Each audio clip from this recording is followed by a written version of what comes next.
What do I do if I get cancer? Hi, my name is Stephanie McKay, and I'm with Safeguard Insurance. When I'm reviewing people's insurance plans with them, this is one of the most common questions that I receive. What do I do if I get cancer? When somebody hears that dreaded diagnosis of cancer, one of the first things that go through their head is the absolute shock of hearing that they actually have cancer. And then the next thought, how do I pay for this? Well, let's talk about your options. But first, let's talk about some facts of cancer. According to the Journal of Clinical Oncology, 16% of cancer patients will quit their cancer treatments because they can't afford the treatments. 16% will quit their treatments.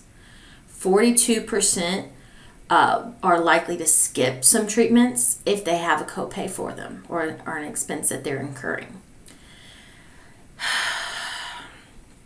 42%, guys, that's a lot of people. It is factual that you are 2.5 to 3 times more likely to go bankrupt if you have a cancer diagnosis. Medical bankruptcy is real and it happens to a lot of people. And then for those people who just cannot afford their treatments, people who just skip treatments or don't take their medications properly or do some kind of variation to try to save on expenses, you are 80% more likely to die if you do not receive your treatments correctly.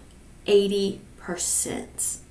Guys, there is a direct correlation between the ability to pay for cancer and your survival of cancer. Let me say that again. There is a direct correlation between your ability to pay for your cancer treatments and living through the disease and coming out the other side. So what do you do? Well, if you're on a Medicare supplement, if you need radiation, chemotherapy, and treatment options like that, generally those are going to be covered by Original Medicare and your Medicare supplement. But here's where you can get into trouble with a supplement, okay? Typically, when people take out a supplement with their Original Medicare, they also take out a drug plan. That's a great thing. Not all cancer treatments, especially now, are radiation and chemotherapy. There has been a trend towards oral treatments for cancer. It's less harsh on the body, less side effects and that sort of thing.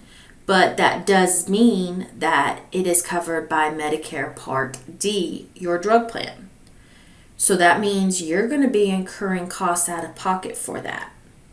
And oral medications for cancer are very, very expensive. It can be financially crippling, and at this point there is no maximum out of pocket on how much you can spend on your drug plan. So there are other costs that are also associated with cancer that a lot of people overlook, and that could be things like if you have to travel somewhere else to get care, or if you have to stay in a hotel for an extended amount of time, or a loved one has to travel with you and they're staying in the hotel while you're in the hospital. There could also be an increase in food expenses that you might not be thinking, that might not seem like that big a deal. But if you're in a hospital for a month and you have a family travel with you that doesn't have the ability to cook or eat at home, you're going to incur quite a bit of cost for that. You could also run into an issue of it could take you out of work, or potentially a spouse that's working that has to stay out of work for a while to be with you while you go through these treatments. And it could potentially result in you or a spouse not being able to go back to work. And if that's an income you rely on, that also can be financially draining. So if you're on a Medicare Advantage plan, you have to pay 20% of the cost generally up to the maximum out of pocket. And if you're unfortunate enough to be diagnosed mid-year or late in the year, it's possible you could max out your plan for that year And then in January of the next year, your maximum out of pocket restarts and you're having to work towards that maximum out of pocket again. And it's possible to max out your plans back-to-back years or even going forward, depending on how long your treatment is. And that's dependent on the type of cancer and the severity of the cancer. So what do you do? What 80% more likely to pass away from cancer if you can't afford it. What can you do? Well, before you get diagnosed with cancer, you can take out a cancer policy.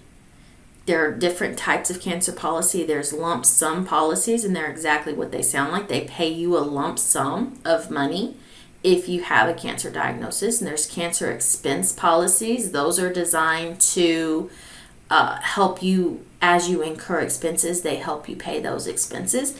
And either option is a great way to get extra money coming in while you're going through crisis, and it can affect the money that you have coming in from a job or other things.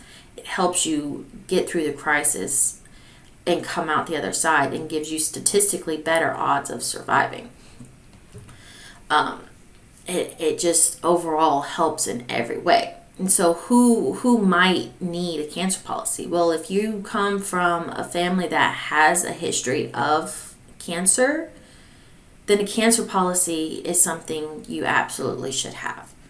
If you're on a plan that has a high maximum out of pocket or a high deductible or something like that, a cancer policy is a great idea, and even a critical illness policy can be as well, to help in case you were to incur a lot of expense. It helps recoup some of those expenses.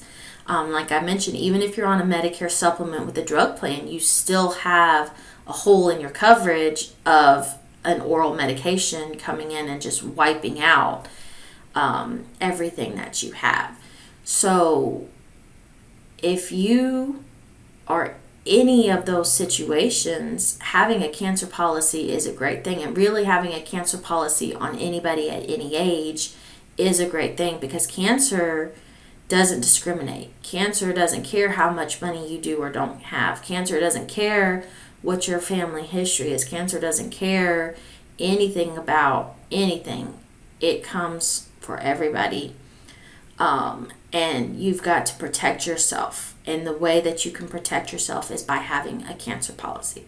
So if you want to learn more about cancer policies, you can give us a call. The information is below in the description. We would be happy to help answer any questions or help you know what your options are. Or, cancer policies are not that expensive for the amount of coverage that you get. They can be very affordable. So if it's in the budget in any way, shape, or form, a cancer policy can absolutely save your life. So that's it for today. Check back in and we'll see what we're going to discuss next time.